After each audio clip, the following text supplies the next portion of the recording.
There are some, possibly even many, Star Wars fans that regard Disney as having done Obi Wan Kenobi an absolutely massive disservice. And while that might be true to some extent, I'm here to tell you that Disney got something right. Welcome back to The Order, where we talk about all things awesome and collectible. Today's dish of choice is the Obi Wan Kenobi toy lightsaber from Galaxy's Edge and Shopdisney. This is part of their LED toy line. It's effectively a budget legacy line as far as I'm concerned, and we're going to talk about the pros, the cons, the good, the bad and the ugly, and I'll hopefully help you make a decision as to whether or not this is something that you want to add to your collection. If you enjoyed the video, it would be a massive help if you could drop me a like and subscribe. Help a veteran get a warm meal. And if you've got any thoughts, drop me a comment below. Let's get in. You have to ignore the packaging. The packaging is disgraceful. And you also have to ignore the age rating, because that's equally disgraceful. There's no way that that's fit for a 3-year-old. Look at the size of it, massive. If you want to look at some of the others from the line, they've done Yoda, they've done Kylo Ren, they've done Ahsoka. That's enough about the others. Let's get into this. Quick look at the packaging for what's included. So you get a blade, a hilt and a belt clip. Obviously you've got the age rating, which is ridiculous.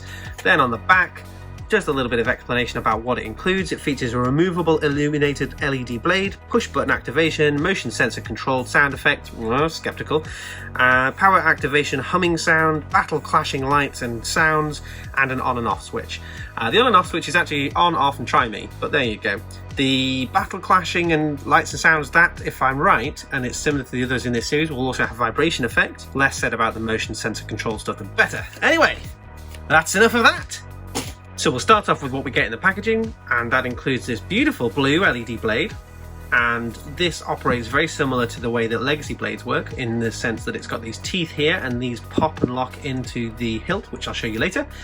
It has a different pattern here to some of the others in this line, so again I'll compare and contrast that in a bit. This is relatively small. I think it's about 21 inches. I think the total length is 25 inches once you've got this installed in your blade. If you're wondering, yes, this will fit in a Legacy hilt, but no, you can't twist it and lock it in, and no, it won't light up. Next thing you've got is this little baby cover tech clip.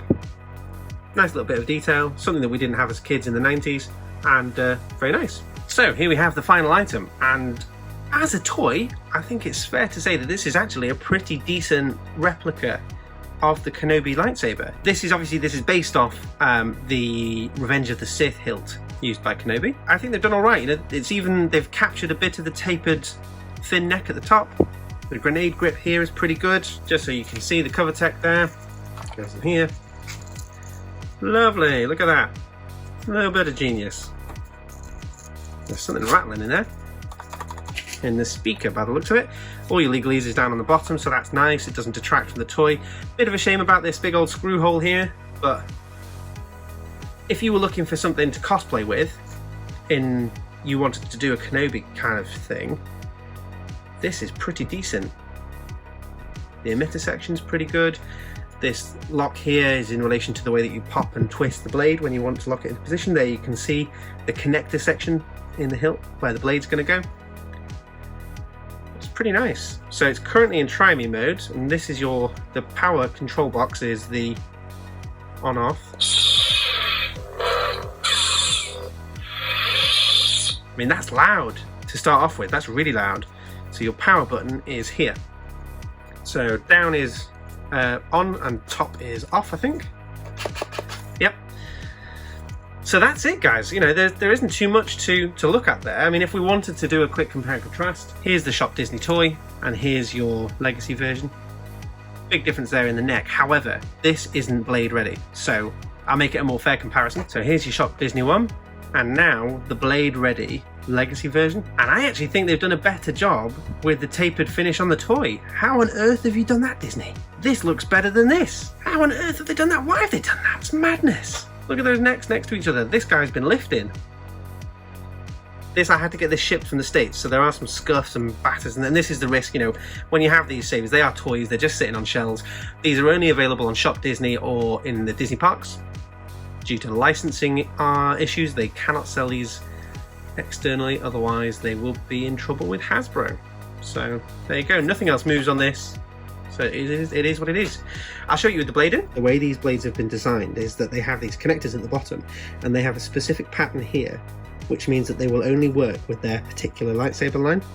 So to give you an example, my 2 blue blades, which you would think would just be usable, but then you can see there, the design has been slightly tweaked and slightly differentiated between the Kenobi one and the Anakin one, which means that I can't just interchange these. So if you break the blades on these, that's it, you're knackered. You're going to go and have to buy a whole new saber. Line the teeth up, drop, and lock. And it's in. And here we go. I turned it off, didn't I? So that's actually a decent blade colour. I'll show you in the dark as well, and I'll try and get more of these LEDs on in a minute. That's pretty good. I'll just check the motion.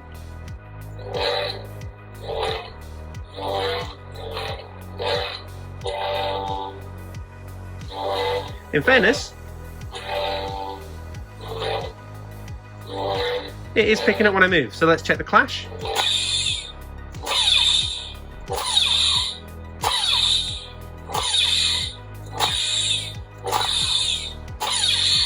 Okay, that's not bad. That's not bad at all. I'll show you next to the Legacy one now. Legacy. Toy.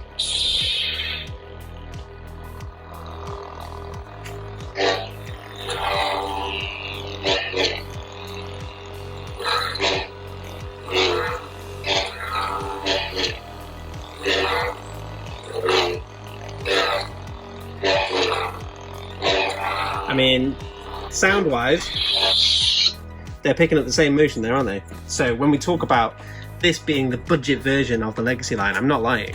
The electronics are basically the same. The difference is, one's a metal chassis, one's a plastic chassis.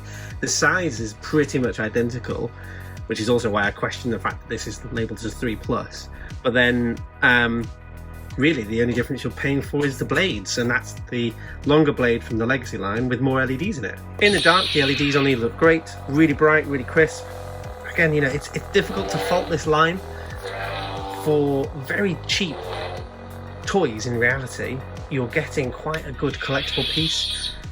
And if you just want something to have a bit of a muck around with and have a play with, this is also something that is child friendly. So jokes about 3+ aside, I have a 6-year-old and he loves belting the hell out of these. So they are definitely fit for kids, fit for cosplay. And if you don't want to spend an absolute fortune and you want to get your hands on something that's not got the same look as the Legacy line but has the same feel in the broadest sense, you know, this is the way to go. Is this something I'd recommend for somebody going to Galaxy's Edge, or is this something I'd recommend if you can get it on Shop Disney? 100%. Fair play to Disney. Absolutely smashed it.